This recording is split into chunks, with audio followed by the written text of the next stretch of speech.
Hello, everybody. Welcome to Porter's Place. I'm Chris Porter. In this special edition of Porter's Place, I'm focusing on some of the exclusive interviews I recently done with current and former Jaguars players, with the conversations ranging from battling depression, adjusting to a new coaching staff, and how they'll fit into this new coaching staff's system, to, yes, the rookie phenom, Travis Hunter. We start, though, with former Jaguar safety Josh Evans. When the stadium lights dimmed and the roar of the crowd faded, Josh Evans faced a new kind of challenge, one without a playbook. Once a powerhouse on the field, the former safety for the Jacksonville-Jaguars is now navigating the often overlooked second act of an NFL career. In an exclusive interview, Josh opens up about the challenges of finding purpose and identity after football. It's been a while since you and I have had a one-on-one conversation. A lot has changed since you've done the teal and black. Yes, sir. A lot. Former Jaguar safety Josh Evans is years removed from the NFL, but there are parts of the game he misses. I miss the fans, miss the engagement, miss being around amazing people. Having played football since he was 9 years old, when he retired, Evans says the transition was difficult mentally. I'm just figuring out, my path, my way, what's for me. I think playing this game for so long, you're so used to how the football world works to reality doesn't work that way. It's a fantasy, it's a goal, to achieve, but being able to transition in a world of understanding everything is not about tackling somebody or making a play on a ball, right? Really understanding who I am outside the pads. What were some of your struggles mentally after football? There's a lot of fear, there's a lot of stress, there's a lot of questioning. Who am I? Who do people view me as? I never filled out a resume in my life. I never had a real job outside of football. So the fear of going back home to Irvington, New Jersey and looking like a failure, right? Nobody's cheering for you no more. Nobody's calling in. Nobody's raving about what you got going on. That was tough. And it was more of a struggle than what I thought. And you take that away and you find yourself in a dark place. Confused and depressed. But after years of struggling, Evans realized he had to get help. I think a lot of athletes don't speak on their truth. They hide behind a helmet, they hide behind a shield, they hide behind the reality of what's really taking place. And it took me years to be comfortable. This is years of uncomfortability of talking to therapists and understanding it's okay. It's all right to not have all the answers. It's all right to take that dip from, playing football for over 20 years and now realizing where do I begin real life after that. So now he's sharing his message on his Keep It a Buck podcast that he hosts with his friend Jarvis Williams. I feel like therapy is where you're supposed to be so open and vulnerable, where if you're not being truly who you are, you're losing. With your podcast, even with the conversation that you're having with me now, you're using your megaphone to tell your truth. When people hear your truth, what do you want them to take from it? The truth and the reality of what comes with it. Just because you're playing in the NFL and people think that you're living this lifestyle, you're the happiest you can be, to be honest, it was a lot of stress and anxiety that came with that. It was a lot of things that was hard to talk to family members, friends about. And correct me if I'm wrong, I feel like you are gathering more strength and more power the more you actually talk about your truth. Yeah, this is true. And I never thought it would be that way. I had to find that happiness is internal. It's not external. And playing the game of football made me believe that to have a coach say good job or to have a fan tweet or say something to me, like that was something that got me going. It was electrifying. It made me feel good. And I was playing for all the wrong reasons. I wasn't really paying for me. When you combine the therapy with the new ventures, are you now at peace? Yes. And it's taken a long time, but a lot of it was me finding my own happiness. I'm not worried about people's opinion. I'm not worried about how y'all feel about Josh Evans or what I did, what I didn't do. The focus is me, my family, those dear to me, and becoming the best version of myself.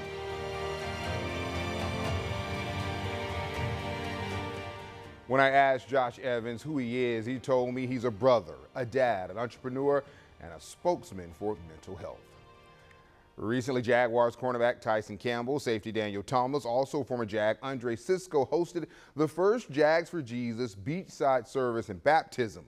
The event took place at Oceanfront Park in Jacksonville Beach.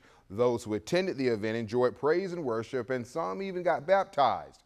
Ahead of the event, Tyson Campbell sat down with me for an exclusive interview as he opened up about his battle with depression, injuries, and his unwavering faith.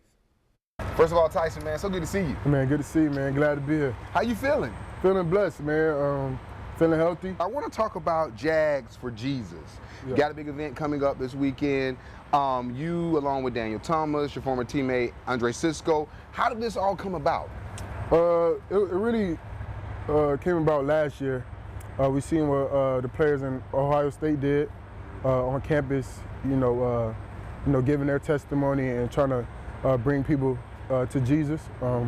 And that's what we felt like, we should do in the city of Jacksonville. I grew up in the church, man of faith. My mom was one of those parents who, you open a cabinet, Philippians 4:13, I can do all things through Christ who strengthens me. Yeah. I'm like, yeah, dang. I didn't understand it then, but when you grow older and you go through some trials and tribulations in life, you understand it better. When were you introduced to God? As a little boy. But Tyson Campbell says his relationship with Christ truly started when he was a sophomore at the University of Georgia. He was playing well when he suffered an injury. And through that moment right there, I just kind of felt like I was falling into a hole. I felt like, the projection I had saw myself going for, being a college player wasn't going the way I planned. And, I felt lonely. Feeling depressed, Campbell then started studying his Bible. And once I got in the Word, I knew that my happiness comes from Christ. My mental and how I saw things became so much better.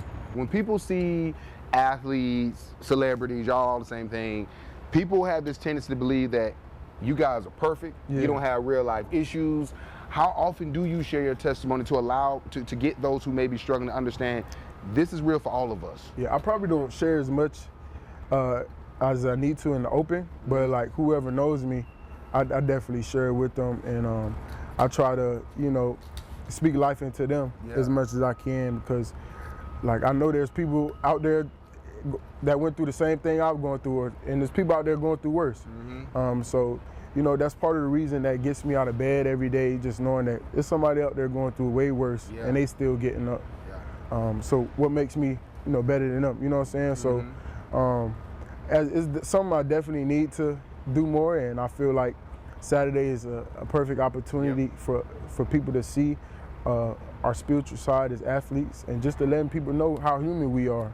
You know what I'm saying? A lot of people depict us as this superhero character that's invincible or but like we go through the same problems, everyone else goes through, and I just feel like Saturday is gonna be a great moment for us to be vulnerable and just be open with people and just lead with love out there.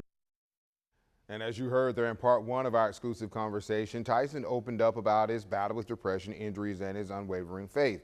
Well, in part two, Tyson discussed the pressures of trying to live up to the huge contract he signed last year, his health, and how he fits into defensive coordinator Anthony Campanelli's system. He also discussed the rookies everyone is talking about, Travis Hunter. Obviously, this organization believes in you with the big contract you signed a year ago. Last couple of years, you've had the injury bug thing going on. Have you had a different approach in the offseason as to how you prepare your body to try to hopefully avoid the injury bug in 2025? Right. Really, I just put my faith in Christ, and I just went back to the basics, man. Getting back on the track, make sure doing my stretches, and taking the things I need to do right for my recovery and stuff like that. So those are the main things I've been trying to do, and of course, position work and in the weight room is all. How is the hamstring? It's good. You're good. I'm good to go. What do you think of this new regime? It seems like it's a new energy, a new atmosphere around here. Yeah, I definitely feel like it's a lot of juice flying around the building. Guys amped up. I know Coach Camp, like you'll hear him in the meeting, like he ready to coach a game right now, and and the guys in the building, we ready to play right now. So that's the energy he brings. That's the energy Coach Cohen brings, and it's a new feel going around the building for sure. What other challenges when you've had? I think this is your second, third defensive coordinator. How challenging is it when the playbook is always changing? It could be pretty challenging, but the amount of football I played and where I played football, we had different types of defense. So all of it is pretty much the same. It's just different verbiage and different they use different languages for us. This defense wasn't as good as you guys had hoped in 2024. You were talking about your new defensive coordinator, Anthony Campanelli. What role does he see you playing in this defense? Just being a leader, man. Helping being a leader of the back seven, the DBs, and you know, take control of that room and trying to be, you know, playmaker for this defense. And I think all 11 guys that's going to be in that defense are going to be playmakers and guys that run to the ball, play with relentless effort and physicality, you know, and communicate and have fun. Being a vet, how do you approach this time of the year as far as preparation for the upcoming season? I approach it the same way I always have, man. Especially I'm learning a new defense. So my approach is I'm eager. I'm like a sponge right now, you know, ready to take in anything I can that's going to, you know, evolve my play and me as a player. So I came in like April 8th, like it was first day of school, you know, got the little jitters going, you know, excited to see the guys again, see the coaches, see the staff. So it's been the same ever since I was a rookie. So. All right, Travis Hunter, we took him 2nd overall. The city was buzzing when the team moved up 3 spots to get him. When we see him on television, we see a vibrant smile, fun energy, a guy who's proven he likes to work, wants to work. He says he wants to play on both sides of the ball. What have you met him? I'm pretty sure you haven't. What's your take on him? No, I haven't met him, but I know he's a heck of a football player. You know, excited to see how we're going to use him on this team. And I'm excited to have him. You know, the guys make plays all over the field, likes to have fun, so I'm excited. And I'm sure you're looking forward to the one-on-one matchup because you'll be going up against him. Oh, yeah, sure. I'm with it, man. Whoever's lined up in front of me, we're going to go at it, for sure. What are your teammates saying about him, the addition of Oh, they're excited about him, man. They're excited, you know, how we're going to use him and excited to see the things he's going to do, you know, for us as a whole. You played this game on this level, now going into your 5th year. Do you think it's really feasible for a player to be able to play on both sides of the ball at this level? I mean, with Christ, anything is possible, huh? You know what I'm saying? So, I mean, I feel like there has to be a game plan involved. I feel like you just can't do the same thing and practice the same way, just go out and play both sides. But you know, I feel like we just got to trust what the coaches have in store and see what their game plan is for them. I'll wrap up with this. You guys made some additions in the secondary. Jordan Lewis from the Cowboys. You also drafted Caleb Ransall. What do you think about the additions, and have you had a chance to chop it up with Lewis? Oh, yeah. I talk with Jordan all the time, just picking his brain. You know, he's been a vet in his league. I think going on year 9 or year 10. Mm-hmm. Just picking his brain, you know, he's definitely a leader on his defense already. You know, great guy, family man. So, you know, I'm excited to see what we could do as a whole this year. Are you feeling that juice that we as Jags fans are feeling? Yeah, I'm feeling that same excitement, man. I just can't wait, man. I can't wait, man. You know, God is good, man, and I feel like, you know, we're coming on through a breakthrough, about to come up on a breakthrough right now. Speaking into this. Thank you, brother. No problem. Appreciate you, man. Yes, sir. Good work. From the defensive side of the ball to the offensive side of the ball, and Jaguars running back Travis Etienne, he's in the final year of his rookie contract after back-to-back 1,000-plus yards rushing seasons in 2022 and 2023. His carries and rushing yards dropped tremendously in 2024. In our one-on-one conversation, Etienne addresses rumors that he's not a guy that the new Jags top brass that they're high on. It's been a long journey, but it's been a great journey and just excited. And I feel like they say the days are long, but the years are short, and that's what we've been feeling like. Let's talk about the new coaching staff. Have they talked to you about how you're going to fit in their game plan? Because we've heard rumors that, you know, they may trade you, you're not their guy. Lim, he thinks I'm a great playmaker. Now he sees me. He say it's about players getting the ball, and I feel like he's going to put me in position to make plays, and I feel like he's been watching film. He's watched everything. He's a great football mind, and that's what we need here. I feel like he's a guy who's drawing up touchdowns, you know, and I feel like he's a young guy. He's his first-time head coach. He's hungry, so he's going to put us in a position to make plays and put us in a position to win football games. And I'm very excited to see what he do with me in the backfield. You guys have added a lot of guys to that backfield. They drafted 2 guys. Do you still feel like you're that number 1 guy here? Yeah, for sure. I mean, most definitely. I feel like I am, and I feel like knowing this is coming up on my 5th-year option. I feel like best thing I could do is just put my best foot forward and let the chips lie where they may. During the off season, because last year was your roughest year, besides your rookie year when you were injured and you couldn't play. When you deal with adversity on this level, how do you process it? Stick to your morals. Stick to who you are. Stick to the people around you, people who knew who you were before you got to this point, and just knowing what you could do. I feel like last year was a year for everybody to get through. I don't feel like anybody had the year that they wanted to have, just from stats-wise, team-wise, anyone.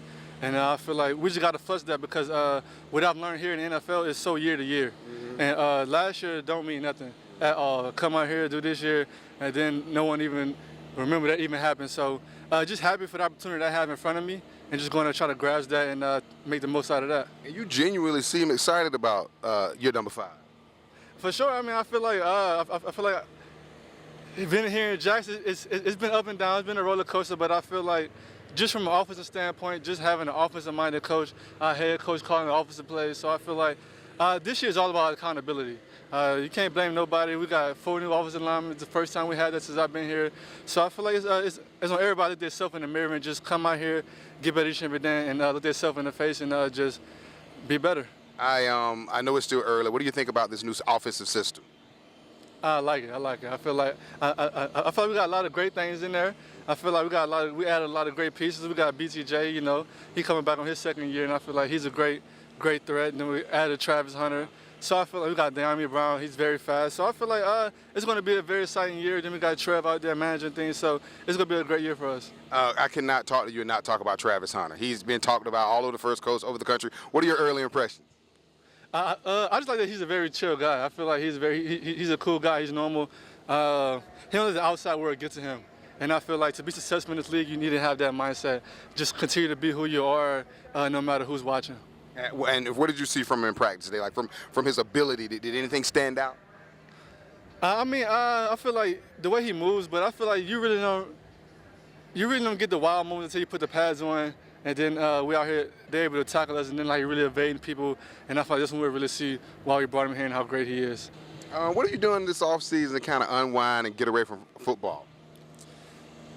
I feel like football kind of pretty much just surrounded my life for real. Been really just celebrating my brother this year. Yeah.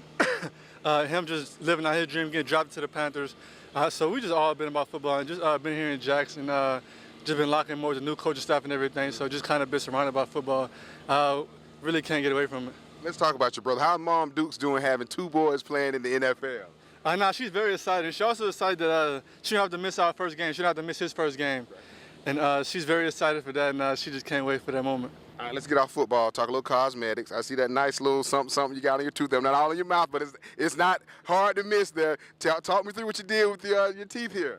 So I just put a little diamond gem in there. You know, just I don't know, just was cool. It just felt like it was cool, a nice little look. When did you decide to do it? I've been having this for like a year now. I've been having it for like a year now, so it's been a little minute. Gotcha. I'm used to it with your helmet on. Yeah, just something very subtle. You probably wouldn't know.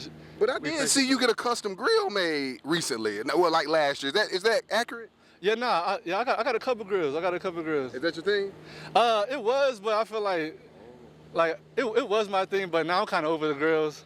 You know, I feel like the grills came and went. I feel like that was like the younger me just got a little new money, so I had to see what the girls were talking about. So okay. I lived the girl lifestyle. I feel like I'm transitioning into just a different part of role in my life and just kind of putting those things away and just kind of growing up, really. Stay healthy, man. We love you when you're healthy. You're electric, Appreciate man. Thank you for your time. Thank you.